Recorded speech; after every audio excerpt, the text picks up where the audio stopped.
அது வந்து ஒரு சீர்கட்டு போயிருக்கு. அரசாங்கம் மாற்றிருக்கு. இன்னைக்கு பாராளுமன்றம் கூட்டினால் அடிவயிறு கலங்குது, பதமடைக்குது. நீங்க நவம்பர் மாதம் 22 அரசியல் பேசல, மருத்துவத்தையும் மக்கள் 10 சட்டம் மக்கள் விரோத சட்டம் நிறைவேற்றி இருக்கிறது அரசாங்கம், ஒரு மைனாரிட்டி அரசாங்கம்.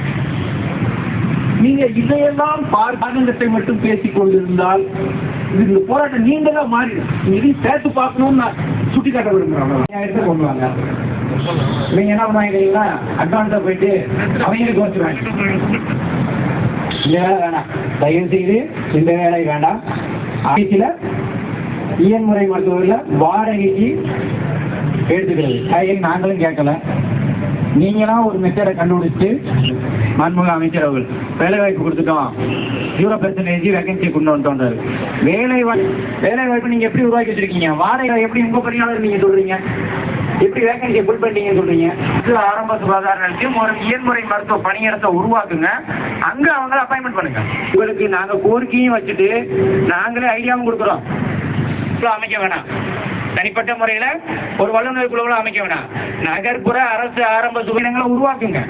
நீங்க ஏற்கனவே பாலிகிளினிக்காக ஹையர் பண்ற அந்த இயன்முறை மருத்துவர்களை அங்க அப்பாயின்மெண்ட் பண்ணுங்க. இங்கேயும் அதை விட்டுட்டு அவங்களை கொண்டு வந்து தினக்கூலி ஊதியத்துக்கு சட்டத்திற்கு ஒரு விதிமுறை இருக்கு.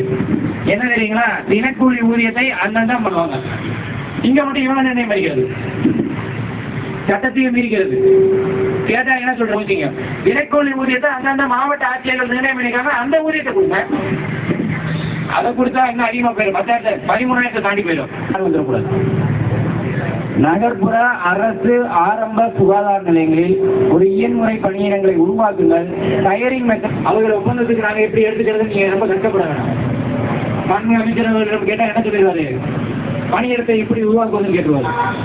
நம்மளுக்கு தேவையின் அடிப்படையில, மருத்துவத்தின் மகத்துவத்தின் அடிப்படையில, மக்களின் தேவையின் அடிப்படையில உருவாக்க பணியிடங்கள், மருத்துவத்துறை உருவாக்கும் போதே பணியிடங்களை உருவாக்கி அப்படின்ற தெரிஞ்சுக்கிட்டு ஒவ்வொரு பணியிடமா உருவாக்கி இருக்கோம். அப்படிதான் நீங்க இந்த நகர்ப்புற அரசு ஒரு இயன்முறை மருத்துவரை நியமனம் பண்ணி 6 நாள் தான் கொடுக்கணும். உங்களுக்கு இந்த வேலையில யார் பார்க்க சொன்னது? இது யார் பார்ப்பாங்கன்னா மொத்த கான்ட்ராக்ட் எடுத்து வேலை பார்ப்பாங்க. அவங்க பார்க்குற வேலையை அரசு பார்த்துட்டு இருக்கு. அவங்க இயன்முறை மருத்துவர்களை வச்சுக்கிட்டாங்க. நீங்க கொண்டு வந்த உன்னதமான புனிதமான மருத்துவ சார், நான் டாக்டர் கார்த்திகா, பிசியோதெரபிஸ்ட், கள்ளக்குறிச்சி டிஸ்ட்ரிக்ட்ல இருந்து வந்திருக்கேங்க சார். நாங்கள் இங்கே எதுக்காக போராட்டத்துக்கு வந்திருக்கோம்னா, சம வேலைக்கு சம ஊதியம்.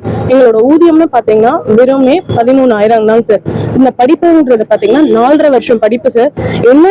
என்ன ஒரு டாக்டர்ஸ் படிப்பாங்களோ அத்தனையும் நாங்களும் படிச்சுட்டு தான் வந்திருக்கோம்.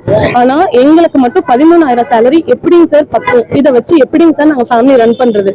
இதுக்காக மட்டும்தான் சார் நாங்கள் வந்திருக்கோம். இதை வந்து நாங்கள் இன்னைக்கு போராட்டம் பண்ணலைங்க சார், இன்னைக்கு கேட்கல. நான் இன்னைக்குதான் போராட்டம் இறங்கியிருக்கோம். ஆனா 5 வருஷமா உங்களோட ஆபீஸ்லயும், உங்களோட IAS அதிகாரிகள் ஆபீஸ்லயும், NHM ஆபீஸ்லயும் எங்க டீம் பாத்தீங்கன்னா கால் கடக்க நின்று மணிக்கணக்கா பேசி கெஞ்சி ஒண்ணுமே நடக்கலைங்க சார்.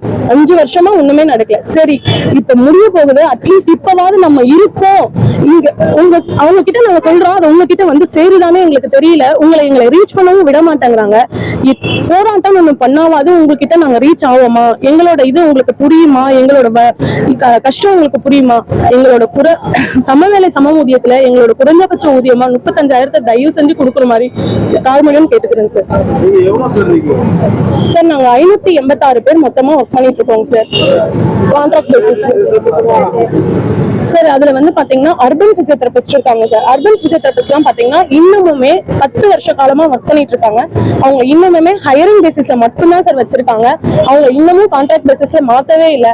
அவங்களோட ஒரு பெரிய கோரிக்கையும் கான்ட்ராக்ட் பேசிஸ்ல மாத்தணும் தான். அவங்களுக்கு இத்தனைக்கும் பாத்தீங்கன்னா ஒரு கவர்மெண்ட் ஹாலிடே கிடையாது, ஒரு லீவ் கிடையாது, எதுவுமே கிடையாது. எல்லாத்துக்குமே LOP தான் சார். பார்த்தோம் சார், ஒரு வாட்டி 2 வாட்டி இல்லைங்க சார், நிறைய வாட்டி எங்க டீம் போயிருக்காங்க சார். எனக்கு நடந்த ஒரு சின்ன அனுபவத்தை சொல்றேங்க சார். கள்ளக்குறிச்சியில இருந்துங்க சார், எங்க டீம் ஒரு 3 வருஷம் இருக்குங்க சார். 3 வருஷத்துக்கு முன்னாடி எங்க டீம் வந்து மினிஸ்டர் கிட்ட அப்பாயின்மெண்ட் வாங்குறதுக்காக அவர் எப்ப வாக்கிங் போவாரு, எந்த பார்க்குக்கு போவாருன்னு கேட்டு காலையில 3 மணிக்கே போய் அவருக்கு வெயிட் பண்ணி அவரோட அப்பாயின்மெண்ட்டை வாங்கி எங்களுக்கு போன் பண்றாங்க. அப்பாயின்மெண்ட் கிடைச்சிருச்சு, கொஞ்சம் கிளம்பி வாங்கப்பா, மினிஸ்டரை பார்த்தா கொஞ்சம் ஏதாவது கிடைக்கும் நமக்கு பார்க்கலாம் அப்படின்னு. சரின்னு சொல்லிட்டு ஓடி வரோம் சார். அங்க கள்ளக்குறிச்சியில இருந்து வண்டியை பிடிச்சி 4-5 பேர் லேடிஸா ஓடி வரவங்க சார். ஓடி வந்தா எங்க தலைமைச் செயலகத்தை வந்து விட மாட்டேங்கிறாங்க. ஏன் விட மாட்டேங்கிறீங்க? இப்பதான் ஹெச்ஐஸ் எல்லாம் ப்ராப்ளம் பண்ணாங்க. சோ ஹெல்த் டிபார்ட்மெண்ட்ல இருந்து யார் வந்தாலும் உள்ள விடக்கூடாதுன்னு சொல்லிட்டாங்க.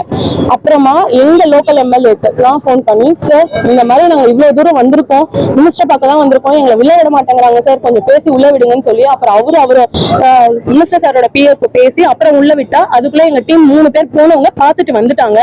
பார்த்துட்டு வந்த உடனே தான் நாங்க மேல போறோம். மேம் என்ன சொன்னாங்க சார் அப்படின்னு கேட்டதுக்கு, நான் போனப்பா எல்லாமே சொன்னதுக்கு இந்த ஸ்டேட்ல இந்த மாதிரி எல்லாம் கொடுக்குறாங்க சார் சேலரி, நம்ம ஸ்டேட்ல மட்டும் கம்மியா இருக்குங்க சார், எங்களோட வாழ்வாதாரமே இதுலதான் இருக்கு, நாங்க இவ்வளவு கஷ்டப்பட்டு உழைக்கிறோம் அப்படின்னு சொன்னதுக்கு, நீங்க அந்த ஸ்டேட்லயே அதுக்கு வேலைக்கு போலாமேமா அப்படின்னு சொல்லியிருக்காருங்க சார்.